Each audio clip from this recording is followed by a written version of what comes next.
Ismael foi o filho primogênito de Abraão com Agar. Sua mãe era a serva egípcia de Sara, a esposa de seu pai Abraão. Deus havia prometido a Abraão que lhe daria uma descendência numerosa, mesmo ele tendo idade avançada. Gênesis 12, 7 e 15, 5. Assim começa a história do Ismael segundo a Bíblia. Mas o que diz o Alcorão sobre a história do profeta que deu origem do povo árabe? O Alcorão não menciona os nomes das mulheres de Abraão. No entanto, os muçulmanos assumem que a primeira delas foi Sara, que era estéril e tentou engravidar de Abraão ao longo de boa parte de sua vida. Mas não conseguiu e, por isso, ofereceu-lhe sua serva egípcia Agar em casamento para que ela pudesse tentar dar um filho a seu marido. Desta união nasceu o profeta Ismael, mencionado pelo Alcorão como um homem virtuoso. Certo dia, Abraão levou Agar e seu filho Ismael, que naquela ocasião ainda era um bebê, para o deserto na Península Arábica, em um lugar com clima bastante hostil, sem árvores, água ou frutos. Abraão deixou sua família naquele local árido. Deu-lhes os mantimentos necessários para 2 dias e partiu sem dizer para onde iria. Agar, então, perguntou ao marido se isso era uma ordem de Alá, o que ele confirmou, e por isso ela decidiu se manter paciente. Abraão foi para um lugar afastado chamado Xânia, onde não poderia ser visto. Agar continuou amamentando Ismael e bebendo água de um odre enquanto durou. No entanto, quando chegou ao fim, o menino começou a ficar com sede e a mãe precisou sair para procurar algo para que ele pudesse beber.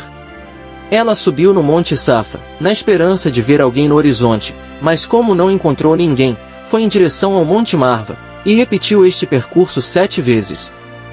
Quando Agar chegou a Marva pela última vez, ouviu uma voz que pediu-lhe para ficar quieta e ouvir com atenção, e então ela perguntou: ó quem quer que seja, você me fez ouvir sua voz, você tem algo para me ajudar?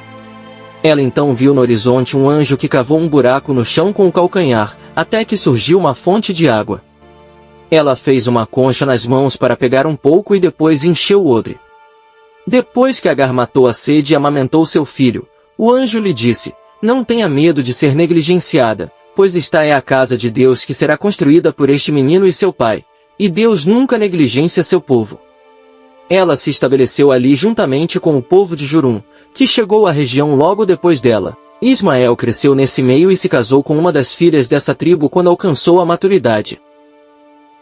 A pergunta que não quer calar é: por que Deus mandou Agar e Ismael para o deserto, se Agar era egípcia e poderia levar o seu filho para o Egito, que seria mais óbvio? A Bíblia diz: Agar saiu e andou pelo deserto de Bersabeia.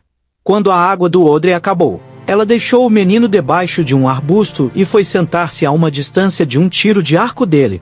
Disse consigo mesma: não quero ver o menino morrer. Assim ficou sentada e começou a chorar. Deus ouviu a voz do menino e, do céu, o anjo de Deus chamou Agar, dizendo: o que tens, Agar? Não tenhas medo, pois Deus ouviu a voz do menino desde o lugar onde está. Levanta-te, pega o menino e segura pela mão, pois farei dele uma grande nação. Deus abriu os olhos de Agar, e ela viu um poço de água. Encheu o odre de água, e deu de beber ao menino. O menino cresceu e tornou-se um homem no deserto. Tornou-se um arqueiro habilidoso e viveu no deserto de Parã. Sua mãe tomou uma mulher para ele do Egito. Segundo essa passagem podemos entender que Deus já tinha planos para Ismael e assim fez. Ismael, que é descendente do povo árabe e de Muhammad, o último profeta de Deus.